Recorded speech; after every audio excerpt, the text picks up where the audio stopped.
বাদলার সন্ধ্যা ধীরে ধীরে নেমে এসেছে। পশ্চিম আকাশে কালো মেঘ গা ঘেঁষে নেমে এসেছে।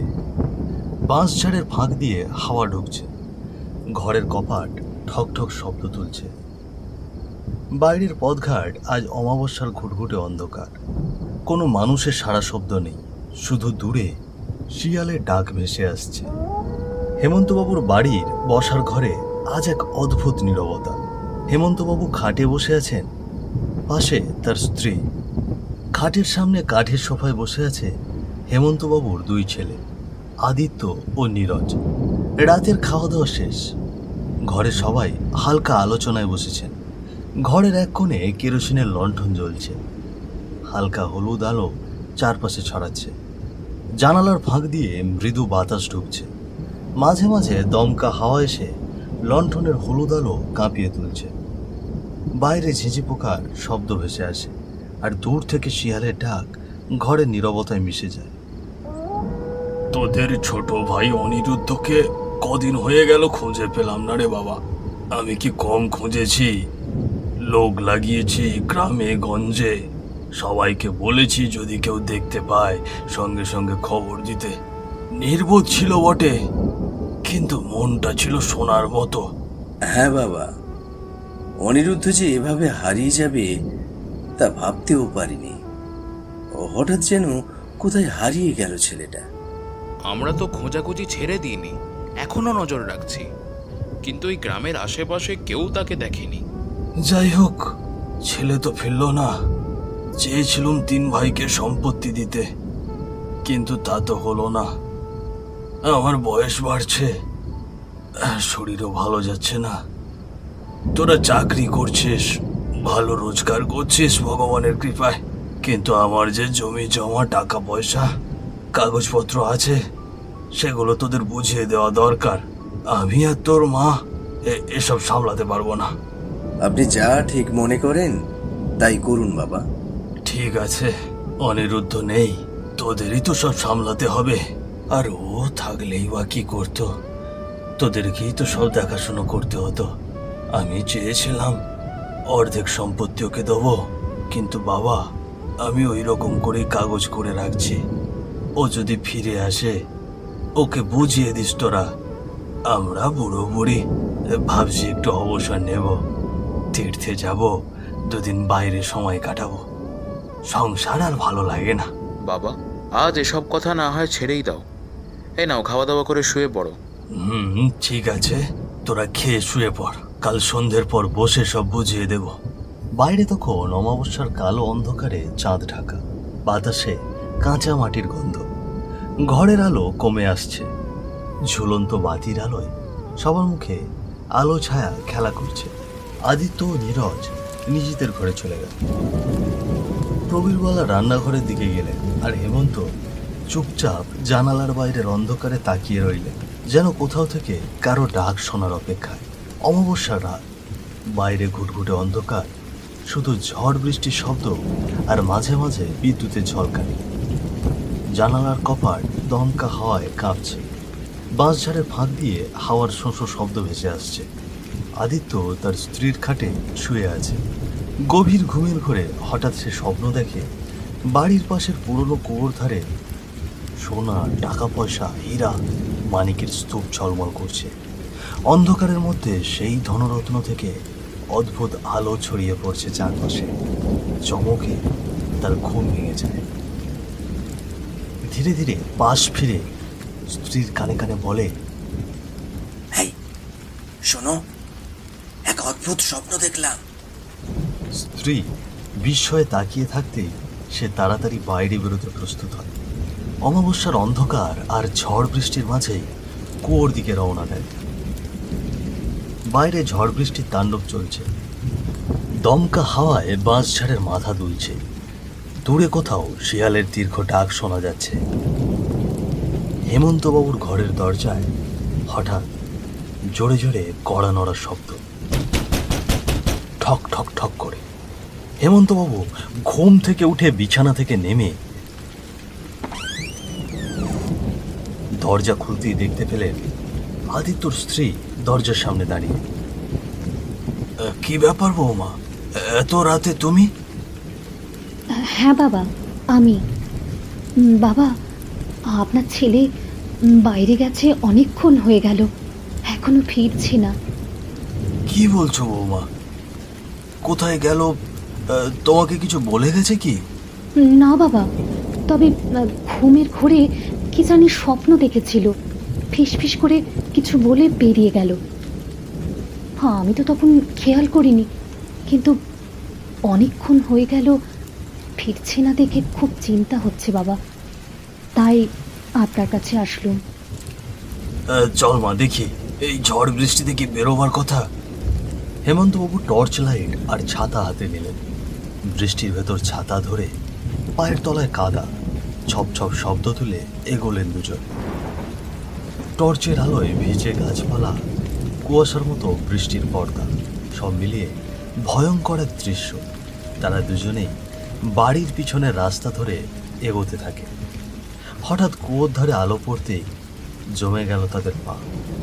তারা দ্রুত সেখানে গিয়ে দেখে আদিত্য মাটিতে পড়ে আছে, চোখ দুটো বড় বড় করে, মুখ হাঁ হয়ে আছে, যেন জীবনের শেষ মুহূর্তে কিছু ভয়ঙ্কর জিনিসের মুখোমুখি হয়েছিল।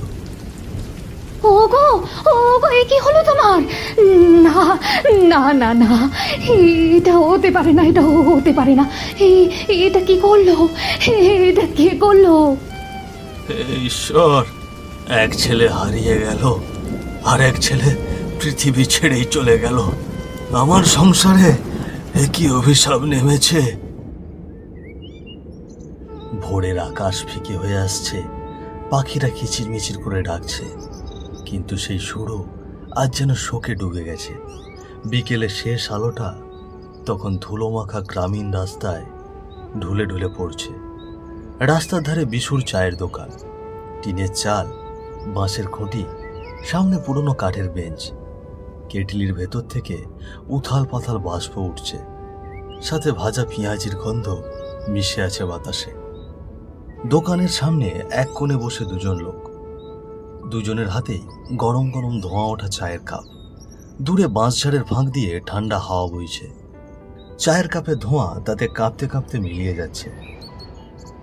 শুনলি রে, হেমন্তবাবুর বাড়িতে কি হয়েছে? মানে হেমন্তবাবুর সংসারে কেমন বিপদ নেমে এলো। শুনেছি। সেই প্রতিবন্ধী ছেলেটা, যাকে সবাই উনুন বলে ডাকতো, হঠাৎ করেই হারিয়ে গেল, এখনো খোঁজ মেলেনি। আরো বড় সর্বনাশ হয়েছে আজ।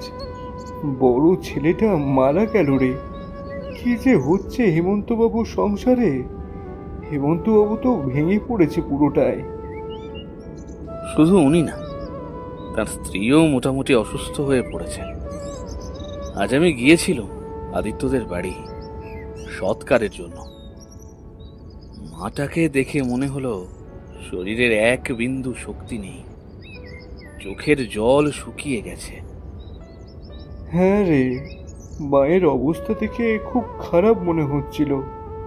জানি না উনি আর কদিন টিকবেন। কি অভিশাপ যেন নেমেছে তাদের ঘরে। একের পর এক অঘটন সব ঘটে চলছে। এমন সংসার ছিল হাসি খুশিতে ভরা, এখন শুধু কান্না আর শোক। কে জানে আসল রহস্যটা কি। রাত ঘন, চারপাশ অন্ধকারে ঢেকে গেছে।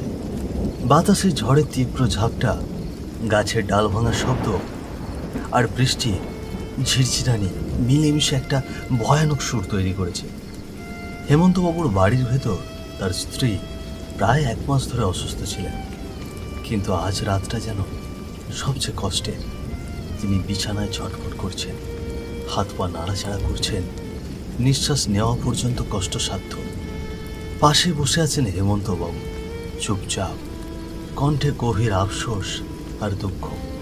ঘরে দাঁড়িয়ে আছে আদিত্যের স্ত্রী, চোখে উদ্বেগ, কণ্ঠে অস্থিরতা আর ভয়। বাতাসে টলমল শব্দ, জানালা ধাক্কা খাচ্ছে ঝড়ের কারণে। বাবা, আজকে রাতটা আরো খারাপ লাগছে না? মাকে দেখেছেন তো, কিছুতেই শান্ত হচ্ছে না। হ্যাঁ, তোমার মায়ের অবস্থা তো ভালো লাগছে না। আমারও কেমন জানি ভয় লাগছে। 1 মাস আগেই এই অমাবস্যার রাতে আদিত্য মারা গেল। তোমার শাশুড়ি মা প্রথমবার অসুস্থ হয়ে পড়েছিলেন। আজ 1 মাস পূর্ণ হলো এই অমাবস্যা। জানি না কি দুর্দশা নিয়ে আসে আমার সংসারে। আমি কি ভুল করেছি ভগবানই তা ভালো জানেন। হ্যাঁ বাবা, মায়ের অবস্থা খুবই খারাপ। একটা ডাক্তার ডাকা দরকার। ঠিক আছে, তুই যা, গিয়ে ডাক্তার নিয়ে আয়। একটা ছাতা নিয়ে যাস, বাইরে প্রচুর বৃষ্টি হচ্ছে। নীরজ হাতে টর্চ লাইট, মাথায় ছাতা নিয়ে মায়ের জন্য ডাক্তার ডাকতে বেরিয়েছে। বৃষ্টির ফোঁটা ছাতায় পড়ে টুপটাপ শব্দ করছে। শুরুতে তার মাথায় একটাই চিন্তা, যত তাড়াতাড়ি সম্ভব ডাক্তার নিয়ে আসতে হবে। অমাবস্যা রাত, এমনিতেই এই রাতকে লোকে ভালো বলে না। গ্রামের রাস্তাঘাটে ঘুটঘুটে অন্ধকার, আর তার সঙ্গে তীব্র ঝড় বৃষ্টি। এই কারণে পুরো এলাকা যেন আরো বেশি নির্জন। কদাচিৎ কারো ছায়াও চোখে পড়ে না। চারিদিক ভিজে একাকার, কাদামাখা রাস্তায় জল জমে আছে। দূরে কোথাও ব্যাঙের একটানা ডাক, গ্যাঙর গ্যাঙর করে। আর মাঝে মধ্যে ভেসে আসছে শিয়ালের করুণ হাহাকার। নীরজ রাস্তার মাঝামাঝি এসে টের পায় পিছনে যেন কারো পায়ের শব্দ হচ্ছে। কখনো মনে হয় কেউ ধীরে ধীরে হাঁটছে, আবার কখনো পাশ দিয়ে একটা ছায়া সরে যায়, যেন ভিজে মাটিতে শব্দ তুলে মিলিয়ে গেল। নীরজ প্রথমে এইসব উপেক্ষা করে দ্রুত পা বাড়ায়, কিন্তু বুকের ভেতর ধুকপুকানি একটু বেড়েই যায়। সে পিছনে তাকায়, কিছু দেখতে না পেয়ে আবার সামনে এগোতে থাকে। হঠাৎ একটা অদ্ভুত মধুর সুরে পেছন থেকে আওয়াজ আসে, দাদা দাদা, আমার একা ফেলে কোথায় যাচ্ছ তুমি? নীরজ থমকে দাঁড়ায়। মুহূর্তে তার বুকের ভেতর যেন কিছু একটা বিস্ফোরণ হয়ে গেল। একটা অদৃশ্য হাত হঠাৎ ভেতরের সব রক্ত একসাথে কাঁপিয়ে দিল। মনে হলো বুকের ভেতর ফেটে যাচ্ছে, হৃৎপিণ্ড আচমকা লাফিয়ে উঠল। গলার শ্বাস আটকে গেছে, কণ্ঠটা তার চেনা। এ তো অনিরুদ্ধর গলা, কিন্তু অনিরুদ্ধ তো অনেক আগেই। নীরজ এক ঝটকায় পিছন ফিরে তাকালো, কিন্তু চারপাশে শুধু ঝড় বৃষ্টিতে দুলতে থাকা গাছ, ভেজা অন্ধকার, আর রাস্তার পাশে কাঁপতে থাকা গাছের ছায়া। বুকের ভেতর ঠান্ডা হাওয়া ঢুকে কাঁপিয়ে দিল তাকে। একবার বামে তাকালো, একবার ডানে, কোথাও কেউ নেই। তার মনে হলো হয়তো এই বৃষ্টির শব্দ, এই ঝড়ের তাণ্ডবই ভুল শুনছে। মাথা নাড়ল, আবার হাঁটতে শুরু করলো। ঠিক তখনই, দাদা দাদা দাদা, তুমি আমাকে দেখতে পাচ্ছ না? আমাকে রেখে চলে যাচ্ছ? এই আওয়াজটা এবার যেন খুব কাছে, একদম কানের পাশ দিয়ে ভেসে গেল। নীরজের হাঁটার গতি থেমে গেল। টর্চের আলো কাঁপতে লাগলো তার হাতে।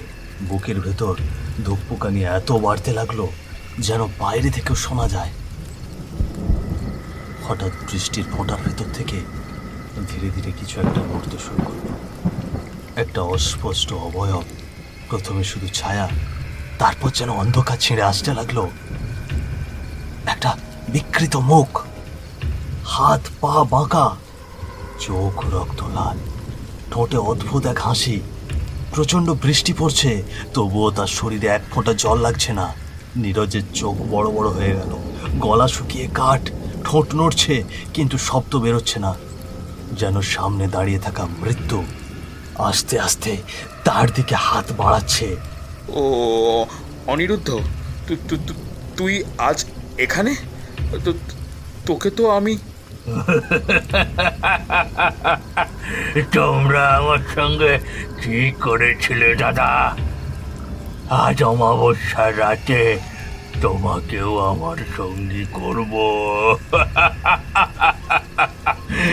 আমি আদিত্য দাদাকেও আমার সঙ্গে নিয়েছি, তোমাকেও নেব।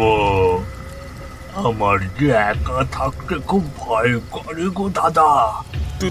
তুই আদিত্যর দাদাকে মেরেছিস? হ্যাঁ, আমি দাদাকে মেরেছি। তোমরা কি করেছিলে আমার সঙ্গে? আমার রক্ষা ছিল না, আমি তো প্রতিবন্ধী ছিলাম। হাত পা বাঁকা, মাথাও ঠিক ছিল না, তবুও তোমরা।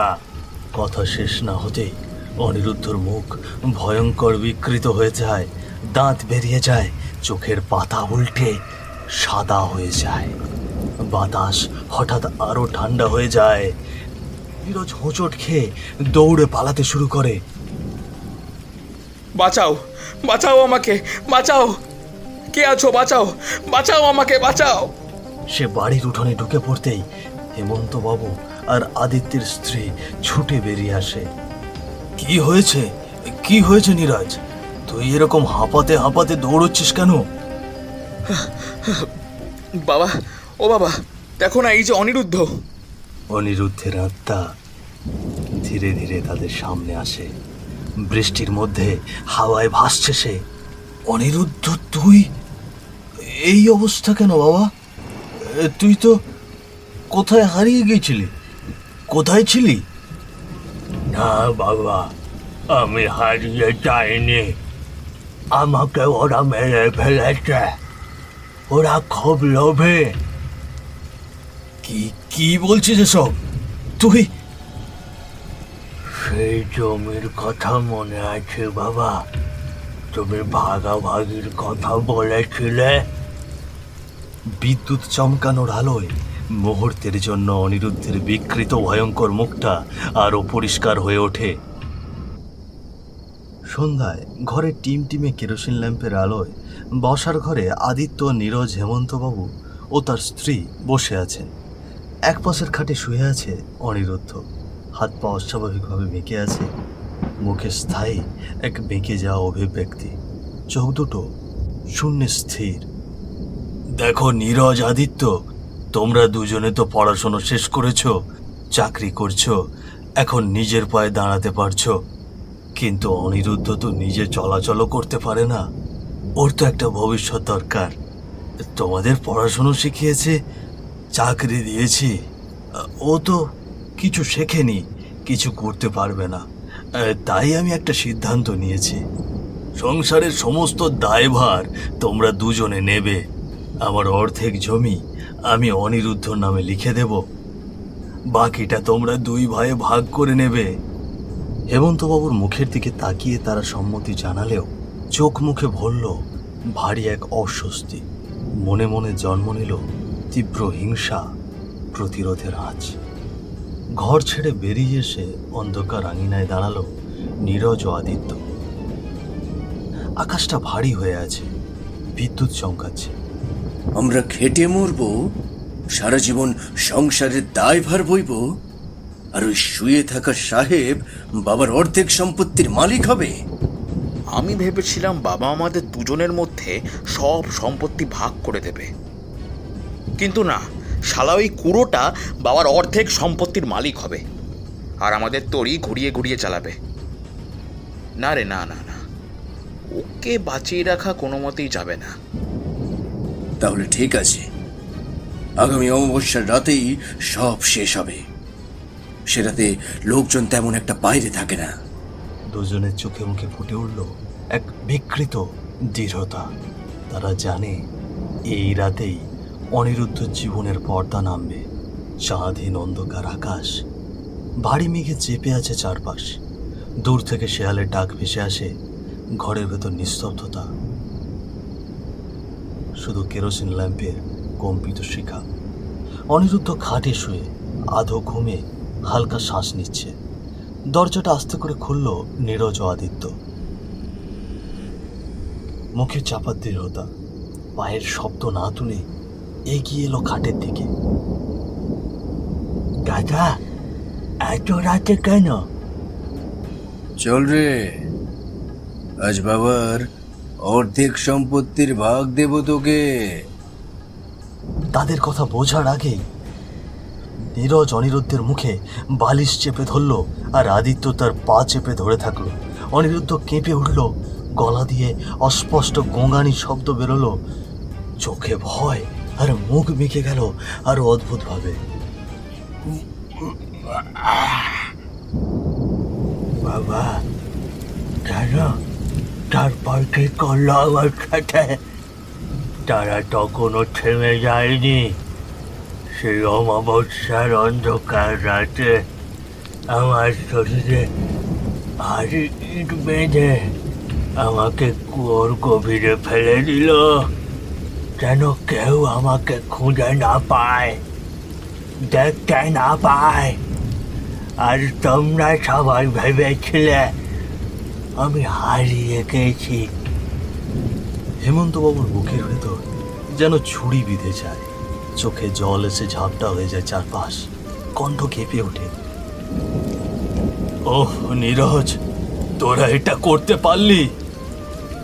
কি করে করলি এটা এই অবুঝ নির্বোধ প্রতিবন্ধী ছেলেটার সাথে?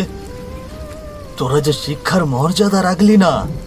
আমি তোদের পড়াশোনা শিখিয়েছি, জীবনের পথ দেখিয়েছি, আর এই হলো তোদের শিক্ষা। আমার এই ছোট ছেলে, সে স্বাধীনভাবে বাঁচতে পারে না, এই পৃথিবীর সবার থেকে আলাদাও। তার নিজের কোনো বোধ শক্তি নেই। আর তোরা এসব করতে পারলি কি করে? আর তোরা কিভাবে এমন অন্যায় করলি? তোদের বুকটা কি একবারও কেঁপে ওঠেনি? ছি ছি ছি ছি ছি! আমি লজ্জিত।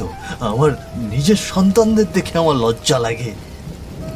হেমন্তবাবুর চোখে জল, কণ্ঠে ক্রোধ আর দুঃখ সব মিলেমিশে একটি গভীর হতাশার আওয়াজ দিচ্ছে।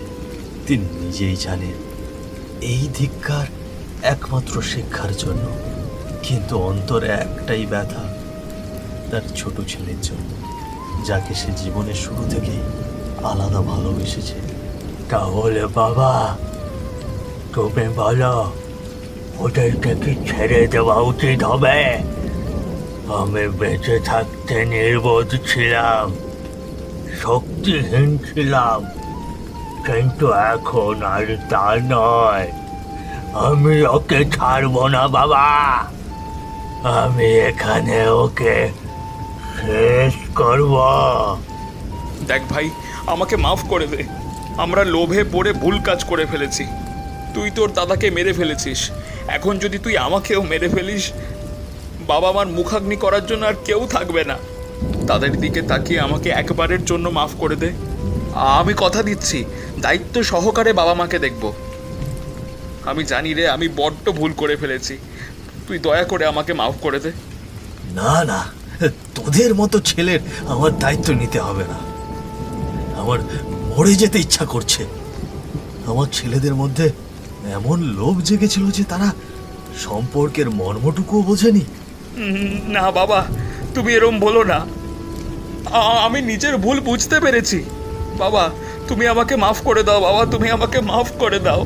ঠিক আছে দাদা, তুমি যখন বাবা মার দায়িত্ব নিতে চাইছো, তাহলে তুমি বেঁচেই থাকো। আর কোনোদিন যদি এইরকম লোভ করে বাবা মার সঙ্গে খারাপ ব্যবহার করো, তাহলে কিন্তু আমি তোমাকে ছেড়ে দেব না। আমি কিন্তু এখন আর সেই আগের মতো অসহায় আর নির্বোধ নই, সেটা মনে রেখো। এই কথা বলতে বলতে অনিরুদ্ধের আত্মা বৃষ্টির মধ্যে অন্ধকারে মিলিয়ে গেল।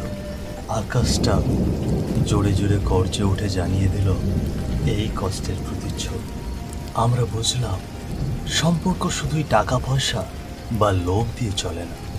সত্যিকারের দায়িত্ব, ভালোবাসা আর মানবিকতা কখনো অবমূল্যায়ন করা যায় না। কখনো নিজের স্বার্থে অন্যের ক্ষতি করা উচিত নয়। আর স্বার্থের সাথে সম্পর্কের কোনো তুলনা হয় না। আর মানুষ হারালে আর ফিরে আসে না। সেই শিক্ষা চিরকাল মনে রাখা প্রয়োজন।